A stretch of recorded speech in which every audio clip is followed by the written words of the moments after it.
Hi, hey, hello, and welcome back to the channel. If I've learned anything about psychopathy and narcissism, this is it, in a bottle, combined with a big dose of pure evil and total lack of self-awareness. Learning about this case got me so mad. Watching interviews of this guy, his attitude, fueled with contempt and arrogance, just got my blood boiling. So this is the tragic story of Rhonda Casto. Started pouring down rain and thunder came. And so she just started bolting down, like at a full sprint, running down the trail. And what unfolded before your eyes? I don't know how far down it was, but she went off the trail. Did she take a step and her feet went out in front of her? Did she tumble forward? What did you see? Next question. In 2005, Rhonda's mother, her name is Julia, was looking for a room to rent on Craigslist. And Steve, who had recently gotten separated with his first wife, was coincidentally looking to rent out a room in his apartment. They met and Julia thought he seemed nice enough. He seemed kind and had a good job, financial stability, etc. Anyways, she thought he may be a suitable fit for her daughter, Rhonda. And so she introduced them. I mean, it was bound to happen because she had moved in with the guy. He recalls how when he saw her for the first time, he fell head over heels for her. I mean, she was super pretty for sure. That's about the one thing he says that I can actually believe. Her mom says that she in turn was more attracted by his status than by him as a person, which isn't necessarily a compliment, but I guess I can also believe that since he was 10 years older than her. But, I mean, what do I know? I don't know him personally. So either way, in the beginning, he showered her with gifts and really did the most to try and win her over. And it worked. They moved into an apartment of their own, and 3 years later, they had a baby girl, Ava.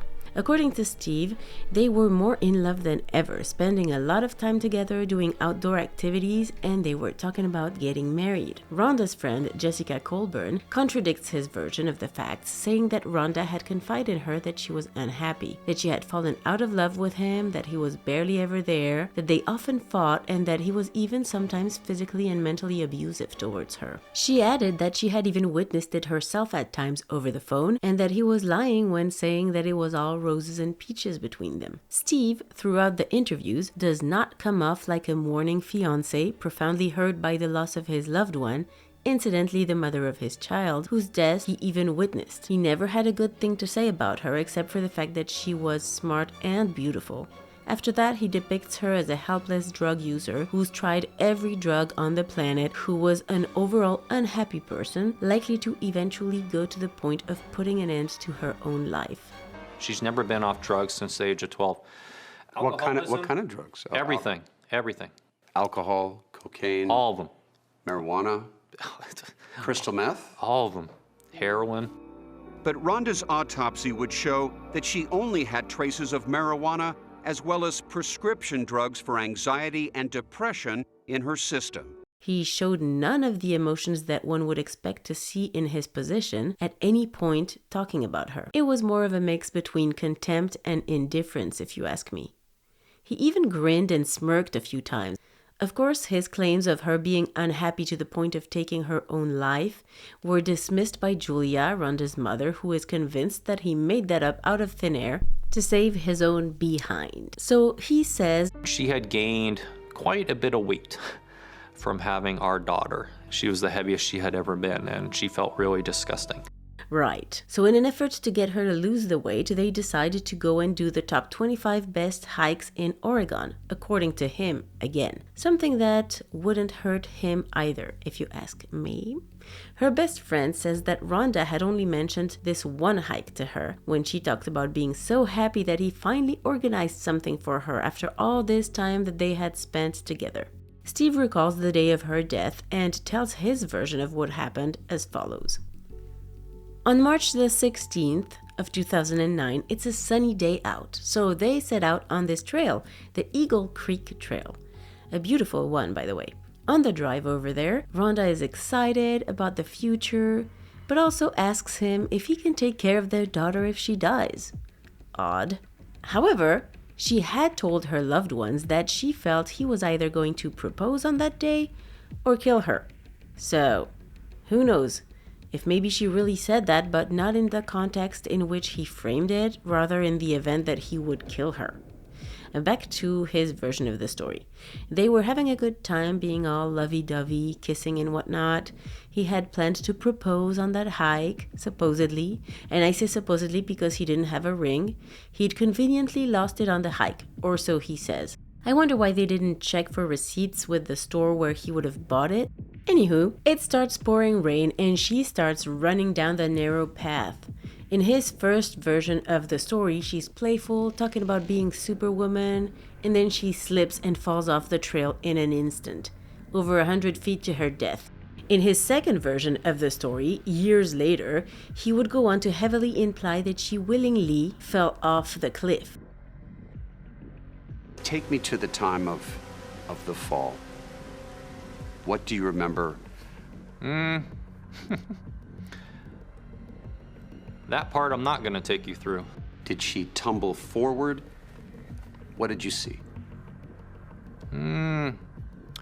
Next question. Was it a large skid mark on the path where she had slipped and went off? No, there's just a footprint. Just a footprint. Mm-hmm. Steve, look at me. What you're saying is she jumped. He would add that there was a lot to say about the last moments on the trail before she fell, but that he wouldn't talk about it. So he basically dismisses the swift accident/fall scenario on his own there, implying that there was enough time for things to have happened before she fell, things that he didn't want to discuss. Maybe an argument, or maybe it's just a lie. Who knows? We do now know that Steve was cheating on his wife and had been for months with her underage sister, no less. And I've read of her being 15 when he first did things with her. That's statutory R word. Melanie, the sister, had even told her mother about the R word, which at the time she had trouble believing for some reason. Rhonda had found out about it, and shortly before the hike, she had sent a text message to her sister calling Steve a piece of shite and saying that she wasn't going to let him put a wedge between them. Her best friend talks about her having brought up the possibility of leaving Steve and working up the courage to actually do it, taking their daughter with her. So maybe there was actually an argument that could have given him a motive to push her off the cliff. Who knows? Who knows what he's capable of? Actually, now that I mention it, we do know that his first wife had filed a complaint against him for having tried to kill her in China, where they lived at the time. Not only did he try to suffocate her in her sleep, she woke up, she struggled, they fought, she screamed and called for help, and they had a nanny that stayed there overnight, and she called. The nanny opened the door and found Steve sitting on top of this woman. I don't remember her name, and he wouldn't stop. He threw the nanny off of him when she was trying to get him off. He then proceeded to pull his then wife all the way over to the living room, where he continued to attack her, and he ended up trying to throw her over the balcony. Yeah. The nanny corroborated the wife's story. The cops came to their apartment at the time, and the wife is pretty sure that he really thought he could get away with this. But this is just crazy that nothing happened after that. Nothing came out of all this. So we kind of know what he's capable of. On that day with Rhonda, he was alone in the wilderness. Had there not been the nanny in their apartment in China, pretty sure his wife would be dead. So it's starting to smell real bad for Steve, in my opinion, at this point.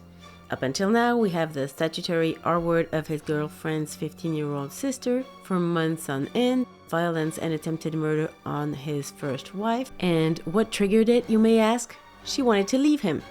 Does this ring a bell? To round things up and make him look even more guilty, he's taken an insurance policy on her less than a month prior to what happened. And it was a $1 million insurance policy, by the way. I'd say it's really starting to stink around Steve, but he always has an excuse, doesn't he? He says that she somehow knew she would die in her 20s and insisted on him getting that policy so that her daughter could inherit some money from her death. Okay. How to say this? She knew she wasn't living past the age of 25. She knew that for a reason. So after she fell, quote unquote, Steve says he hiked down to find her. Once again, we have some inconsistencies in his story there, because he says he found her near a stream of water when she was found at least 50 feet from the stream by the police. Then he says he fell asleep on her body. I'm having a hard time believing this guy. Anyways, when she was found, there were no traces of anyone having been anywhere around her, and her body was kind of curled up on one side. So it doesn't look like he had laid beside her nor even put her out of her misery, as he heavily implied years later when he switched his story from accidental fall to self-harm. He also says that he didn't recall a bunch of things after the facts, like making the call to the police to report what had happened, for example, or how he even got back to his car. Alright. When they arrived, in fact, he is said to have been more worried about his alleged hypothermia than about leading them to her. So that's another thing. On that very night, he didn't go straight to Julia's house to see his daughter or anything. He went straight to Melanie. Now, I don't know if it was also on that night, but he told Melanie that they could now start living together, and that in time his daughter would forget her mother and Melanie would fill in as her new mother. Something of that effect anyways. And of course Melanie said no, but that didn't help convincing people that he actually cared at all about Rhonda having passed. Later, he even took his daughter and moved to China, turning his back on Rhonda's family and on her memory. He soon proposed to Lindy, a young Chinese girl that he wanted to make his wife, not even a year after having met her. He came back to America to arrange for them to get married, but that's when the cops, who had not stopped working on Rhonda's case, arrested him for her murder. He spent a little over a year and a half in jail waiting for his trial, and when his bail was lowered, his lawyer was able to bail him out. I think it was like $200,000, or am I tripping? I don't know, I don't remember. His daughter at the time was living with Rhonda's family, and he had Lindy come to the US and spend some time with him. He was living the life. He seems to be enjoying life again. He was even hiking with Lindy on the very trail where Rhonda had died. Let me tell you, if this guy is not guilty, he sure as hell is weird as shit. I don't think I'd be too far off if I was to say he's a psychopath and a narcissist. I mean, in my personal, non-professional opinion, of course. When came the time for his trial, he was allowed to take a plea deal on a technicality, which he did. He took the deal, and by pleading guilty for lesser charges, he was able to avoid going back to jail altogether, which I found completely crazy, particularly since the prosecution said they did it because they didn't have enough proof to bring to the table, and so they were scared that he would be found not guilty, although the result is that he didn't go to jail anyway. So he's now a registered sex offender, and he pled guilty to criminally negligent homicide and coercion. But as for a murder charge or further jail time, that was out of the picture. At least with this new criminal record, it was out of the picture also for him to regain custody of his daughter. But the poor little one had to grow up in foster care as a result of all this. It's really sad. I don't know exactly why she couldn't stay with Rhonda's family. Maybe it's something with the laws. Maybe it's money related. I don't know. But it's really sad. And this dude is out doing whatever he wants. He says he's all alone all the time and he's depressed. Hope he lives a miserable life. And I'll see you in the next one. Bye.